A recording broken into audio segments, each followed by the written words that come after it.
சாய்ராம். என் அன்பு செல்லமே, என் அழகான தங்கமே, நீ பட்ட கஷ்டங்களுக்கு எல்லாவற்றுக்கும் முடிவாக ஒரு நல்ல விஷயம் உன் வாழ்க்கையில் நடக்கப் போகிறது. பல நேரத்தில் என்னிடம் வந்து நீ கேட்பாய், எப்பொழுது எனக்கு நல்ல நேரம் வரும் என்று. என்னுடைய கோவிலுக்கு வரும் பொழுதும் சரிதான், உரிமையோடு வந்து உரிமையோடு என்னிடம் பேசுவாய். ஏன் நீங்கள் செய்யவில்லை? எதற்காக நீங்கள் என்னை இவ்வளவு கஷ்டப்படுத்துகிறீர்கள்? நான் உங்களுக்கு என்ன தொல்லை செய்தேன்? எனக்கு உடலும் சரியில்லை, மனமும் சரியில்லை. நான் எதை தான் நினைத்து நம் வாழ்க்கை சரியாகிவிடும் என்று நான் வாழ்வேன். ஆனால் எனக்கு உடம்புமே ஒத்துழைக்கவில்லை. கவலையும் அதிகமாக இருக்கிறது. என்னுடைய வாழ்க்கையின் நிலைமை இப்படியே போய்விடுமோ என்று நீ பயப்படுகிறாய். தங்கமே, கண்டிப்பாக நீ பயப்படக்கூடாது. உன்னுடைய வாழ்க்கையின் படி நீ மிக மிக அற்புதமான குழந்தை. உன் வாழ்க்கையில் நீ மிகப்பெரிய ஒரு விஷயத்தை எல்லாம் சாதிப்பதற்காக இருக்கிறாய். காலம் முழுவதும் நான் உனக்கு உதவி செய்வேன் என்று வாக்குறுதி கொடுத்திருக்கிறேன். இதை நீ மறந்து விட்டாயா? நான் உனக்கென்று அல்ல, என்னுடைய பிள்ளைகள் எல்லாருக்கும் நான் சொல்லும் ஒரே ஒரு விஷயம், கவலையை நினைத்து கவலைப்படாதீர்கள். கவலைகள் நிச்சயமாக மாறும். கவலை என்பது நிரந்தரமானது கிடையாது. சந்தோஷம் நிரந்தரமானது என்று நினைக்கிறீர்கள். அதுவே உங்களுக்கு நிரந்தரமில்லாமல் இருக்கிறது. கஷ்டம் மட்டும் எப்படி உங்களுக்கு நிரந்தரமாக இருக்கும்? கஷ்டங்கள் நிரந்தரம் கிடையாது. அது காலப்போக்கில் மாறும். நீங்களே உங்கள் வாழ்க்கையை பார்த்து கொள்ளுங்கள். சிறு வயதிலிருந்து எத்தனையோ பிரச்சனைகளை பார்த்திருக்கிறீர்கள். ஒவ்வொரு காலகட்டம் ஒவ்வொரு பிரச்சனை வரும். ஒரு பிரச்சனை முடிந்த பிறகு இன்னொரு பிரச்சனை. அப்பொழுது ஒரு பிரச்சனையில் இருக்கும் பொழுது தோன்றும், ஏற்கனவே ஒரு பிரச்சனை வந்தது, அது இதோட சின்ன பிரச்சனை தான் என்று தோன்றும். ஆனால் அது நடந்து கொண்டிருக்கும் பொழுது அதுதான் பெரிய பிரச்சனையாக தோன்றும். ஒவ்வொரு காலகட்டமும் ஒவ்வொரு பிரச்சனை மாறும். அதனால் பிரச்சனையை நினைத்து வருத்தப்படக்கூடாது. பிரச்சனை என்றால் என்ன? பண பிரச்சனை இருக்கிறது, உடல்நிலை பிரச்சனை இருக்கிறது, மற்றவர்கள் துன்புறுத்தும் பிரச்சனைகள் இருக்கிறது. இது மாதிரி மாறும். எதுவுமே உன் கைமீறி போகாது. உன்னுடைய வாழ்க்கையில் இருக்கும் இப்பொழுது மிகப்பெரிய பிரச்சனை என்பது என்ன தெரியுமா? குடும்பத்தில் இருப்பவர்கள் உன் பேச்சை கேட்கவில்லை. குடும்பத்தை நடத்துவதற்கான பணம் கிடைக்கவில்லை. குடும்பத்தில் எந்த ஒரு நிம்மதியும் இல்லை. இருக்கும் அனைவருக்கும் ஏதோ ஒரு உடலுக்கு ஏதோ ஒரு விஷயங்கள் அப்பப்போ செய்கிறது, அப்பப்போ போகிறது. இப்படியே ஏதோ ஒன்று நடக்கும் பொழுது யாருக்குத்தான் நிம்மதி இருக்கும்? அதே சூழ்நிலையில் தான் நீ இப்பொழுதும் இருக்கிறாய். உன்னுடைய மனநிலையை தெரிந்துதான் நான் இப்பொழுது வந்தேன். இந்த இரவு நேரத்திலேயே நான் உனக்கு வந்திருக்கிறேன் என்றால் எவ்வளவு நெருக்கமான பிள்ளையாக நீ இருப்பாய்.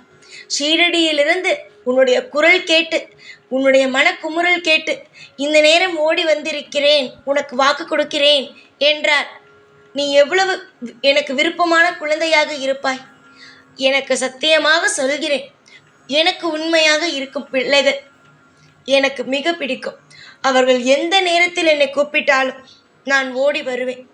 எந்த நேரத்தில் என்னை நினைத்தாலும் அவர்கள் பக்கத்தில் இருப்பேன். ஏன், இரவு 1 மணி 2 மணிக்கு கூட தூங்காமல் சில சமயம் நீ என்னை, என்ன சாயி வாழ்க்கை, நேற்று ஒரு மாதிரி இருக்கிறது, இன்று ஒரு மாதிரி இருக்கிறது, நாளை ஒரு மாதிரி இருக்கிறது. ஒரு வாழ்க்கை என்றால் இப்படித்தான் இருக்கும். என் வாழ்க்கையா அழகானதாகத்தான் இருக்கும் என்பதை ஏன் சாயி என்னால் ஒரு யூகிக்க முடியவில்லை, ஏன் என்னால் புரிந்து கொள்ள முடியவில்லை என்று நீ அந்த நடு இரவில் அந்த ஜாமத்தில் என்னை நீ கூப்பிடும் பொழுதும் அவ்வளவு தூரத்தில் இருந்து நீ கூப்பிட்டு விட்டாயே என்று ஓடி வருகிறேன். காரணம், என்னை விட்டால் உனக்கு ஆள் இல்லை என்ற ஒரே ஒரு காரணம். எவ்வளவுதான் உறவுகள் இருந்தாலும், எவ்வளவுதான் வீட்டில் சுற்றி ஆட்கள் இருந்தாலும், நீ உணர்ந்தால்தான் அங்கு ஆட்கள் இருக்கிறார்கள் என்று தோன்றும். இல்லை என்றால் எத்தனை பேர் உன்னை சுற்றி இருந்தாலும் நீ தனிமையில் இருப்பது போலத்தான் இருக்கும். நீ எப்பொழுதுமே எத்தனை பேரோடு இருந்தாலும் ஏதோ ஒரு அமைதியை மட்டும் காத்துக்கொண்டே இருக்கிறாய். பழைய மாதிரி இல்லை நீ. பழைய விஷயமெல்லாம் எப்படி இருக்கும் என்றால், உன்னை சுற்றி இருப்பவர்களை சிரிக்க வைப்பாய். ஆனால் இப்பொழுது உன் கூட இருப்பவர்கள் எப்பொழுதுமே பயப்படுகிறார்கள். ஏதாவது சொல்லி திட்டு விடுவாளோ, ஏதோ கோபத்தில் இருக்கிறாய், மறைக்கிறாய், திட்டுவாளோ என்று பேசுவதற்கு பயப்படுகிறார்கள். எப்படி மாறிவிட்டது பத்தியா காலங்கள்? எல்லாவற்றுக்கும் காரணம் அந்த கவலை தானே. கவலைகளை தூக்கி எறி, நான் வரும் போகும்.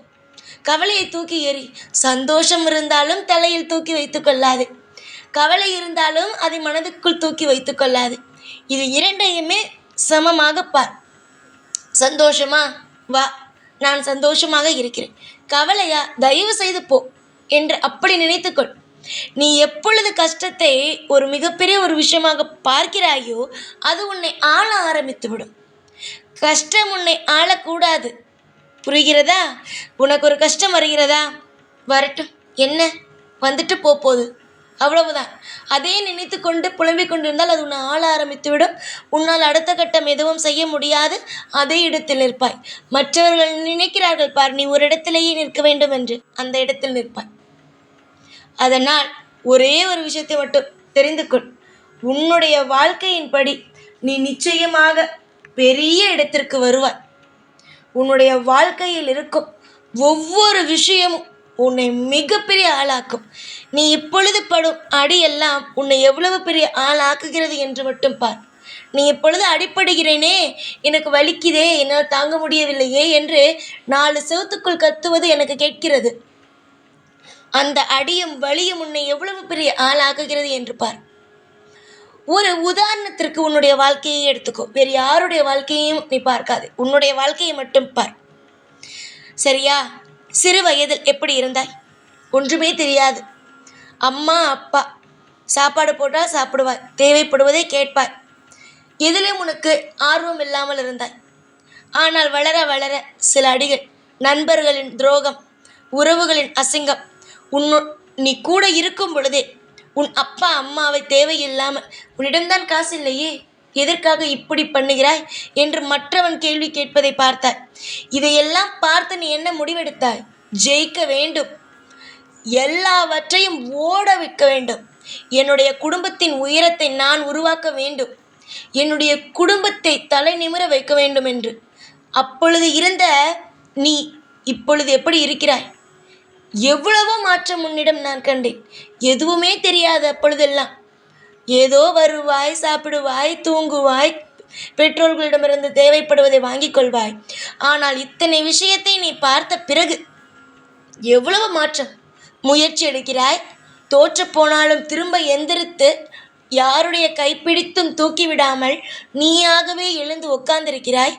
எழுந்து நடந்து ஓடி எத்தனை விஷயங்கள். தடுமாறி விழுகிறாய், நான் இல்லை என்று சொல்லவில்லை. நடந்து கொண்டே இருக்கிறாய். தடுமாறி விழும் பொழுது யாரும் உன் கையை பிடிக்கவில்லை. நீயே ஊன்றி நிற்கிறாய். எப்பொழுதும் நான் நிச்சயமாக உதவி செய்வேன் என்ற நம்பிக்கையில் இருக்கிறாய். உனக்கு நிச்சயமாக நாளையிலிருந்து விடிவு காலம்தான். இன்று இரவு படுக்கும் பொழுது என்ன நினைப்பாய்? நாளை நிச்சயமாக விடியும் என்று. நாளை பொழுது மட்டும் விடியாது, உன் வாழ்க்கையும் சேர்ந்து விடியும். அற்புதத்திலும் அற்புதம் பேரற்புதமாக இருக்கும். கோடான கோடி நன்றிகளை நாளையிலிருந்து நீ எனக்கு சொல்ல ஆரம்பிப்பாய். இதற்கு முன்பெல்லாம் என்னை திட்டிக் கொண்டு தானே இருந்தாய்.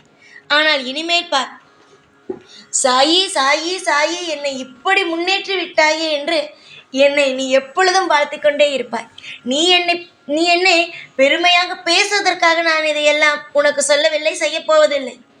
என்னுடைய பிள்ளை திருப்தியாக இருந்தால் போதும். ஒரு தாயும் தகப்பனும் அவருடைய கடமைகளை செய்கிறார்கள் என்பதற்காக நீ பாராட்ட வேண்டும் என்பதற்காக அல்ல. தன்னுடைய பிள்ளை ஒரு இடத்தில் தலை நிமிர்ந்து நிற்க வேண்டும். தன்னுடைய பிள்ளை எப்பொழுதும் மற்றவனுக்கு அடிமையாக இல்லாமல் தனித்துவமாக, என் பிள்ளை இவன்தான், என்னுடைய பிள்ளை இதை சாதித்திருக்கிறது, இவ்வளவு பெரிய விஷயத்தை செய்திருக்கிறது என்று தன்னுடைய பிள்ளைகளை வாழ வைப்பதுதான் தாயும் தகப்பனும். எதையும் எதிர்பார்ப்பது கிடையாது. என்னுடைய அம்மா இவ்வளவு செய்து விட்டார்கள், அவ்வளவு செய்தார்கள், அவர்கள் செய்ததினால்தான் நான் இந்த நிலைமைக்கு வந்தேன் என்பது கிடையாது. நீ முன்னேற வேண்டும் என்பதுதான்.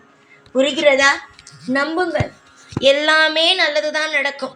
ஒரு விஷயமும் நான் இப்பொழுது சொன்னதிலிருந்து மாறாது. பண கஷ்டம் நீங்கும், உடல் நிலையானது சரியாகும். உன்னை தூற்றினான்கள் பார், அவர்கள் எல்லாருமே தலை நிமிர விடாமல் ஆக்குவேன். உன்னை தலை நிமிர வைப்பேன். தூற்றியவன் கஷ்டப்படும் காலம் ஆரம்பித்து விட்டது. நீ அமோகமாக இருக்கும் நாள் ஆரம்பித்து விட்டது.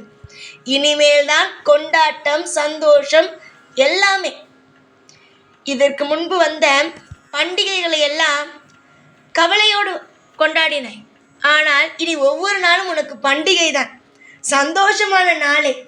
எல்லாமே உன் மனதை எப்பொழுதுமே குளிர வைக்கக்கூடிய விஷயங்களே நடக்கும். இன்னொரு விஷயத்தை சொல்லவா?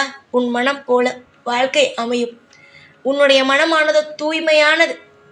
அது அது போலவே உன் வாழ்க்கை அமையும். எல்லா நாளும் எப்பொழுதும் உன் கூடவே இருப்பேன். இந்த சாய்நான். ஓம் சாய்ராம்.